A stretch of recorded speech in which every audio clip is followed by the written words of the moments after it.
Hey there, it's Corieburck, your Yakima Realtor, and you all know that I'm here to keep you up to date on the market, personal finance, everything like that. So I'm going to start doing monthly market updates for my local market here in the Yakima Valley. So this is going to be an overview of the March market because we're in the beginning of April now. So I'm going to kind of go over what changed from February to the March market, what those numbers mean. So there's the hard facts, the hard numbers, some anecdotal evidence, and some of the trends that we are seeing. Now, you pull these numbers from a lot of different sources, you're actually going to get slight variation in answers, but the general trends should be the same no matter where you pull them from. So let's kind of just look into it. So the first big thing you'll see is that in February we had 371 active listings and we ended March with 411 active listings. That shows an increase in inventory, which is good. For a little context though, we have about 530 realtors in our MLS, so that's not even one listing for every realtor. So just for some context,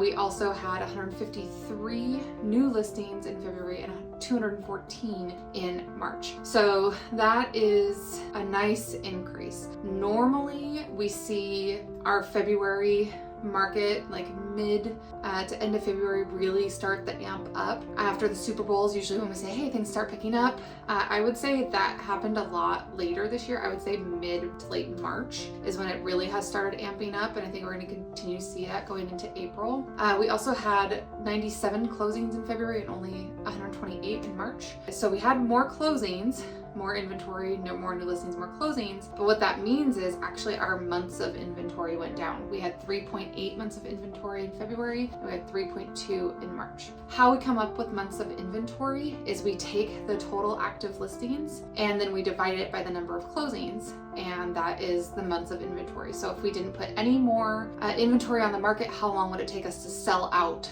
of our listings at our current rate of closing? And that right now is 3.2 months, which is considered a seller's market. So the months of inventory actually went down. One thing I like to point out now, and it's going to be true for the next piece of data as well, is that this changes drastically based on the type of home, based on the price point you're in, based on location. So if you're wanting to know more in depth of what you should expect, if you're selling your home, you just need to give me a call. I can help you pull the data for your home specifically. Condos tend to take longer, manufactured homes tend to take longer. Homes in the higher price point, 750 plus, are actually almost, if you exclude the $750,000 plus listings and you just do $750,000 down, the months of inventory is actually buyer's market in that higher price point. So just important to know that all of those different things affect this. So this is just a generalized overview of the current market and the current market trends, but there is definitely separation in the different types of markets.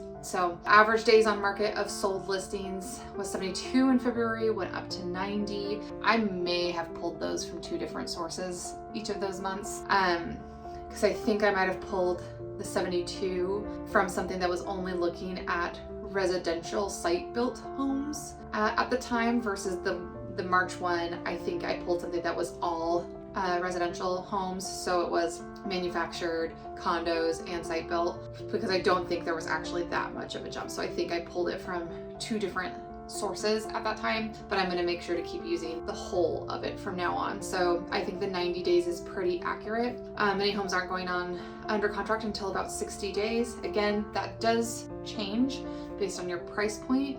Are you a condo? Are you a manufactured home on land? The condition of the home, all of that changes those things drastically. We're still seeing plenty of homes go under contract in 30 days or less, or even 2 weeks or less here. We're still seeing plenty of that if the home is presented well for market, priced appropriately, and is something that is desirable to a large pool of buyers. So just know you can do it in any market. You just have to be prepared and have appropriate expectations. So the big thing so far this year, we've had 335 total new listings brought to the market. Those are the total active listings in our market right now, 335, and that is just single family residential.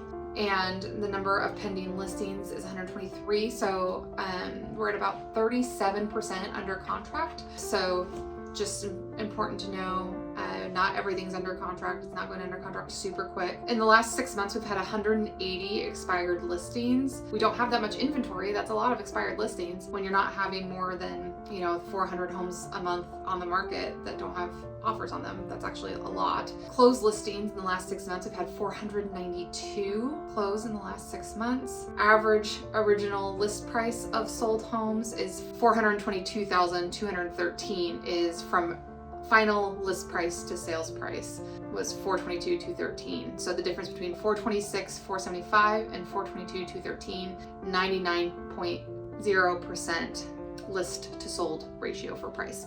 So most homes are still going for approximately what they're listed for, within 1%. The average days on market for solds, 76, and the average days on market for actives right now is 57. Again, these are just site-built residential homes. So 76 days means we're probably going under contract at day 40, and that is for the solds. And then the average days on market for the actives is 57. So that means the ones that currently are on the market and they don't have an offer on them are at 57 days on average, which is actually trending up. You can tell that's trending up because if something's selling at 76 days, it's probably going under contract at 46 days-ish. And we're already above that for our average of the current actives. So we know that this number is trending up. We can see that that number is trending up. Just important to know, it can take longer to sell right now. Be prepared for that. Do you have to move on to your next place? Do you need to carry 2 mortgages? Those kinds of things, you need to be planning for those things. So if you'd like to talk a little bit more about what these things can mean for you and for your particular home, please just give me a call or email me at corieburck@gmail.com and I'll get to you right away. Thank you so much.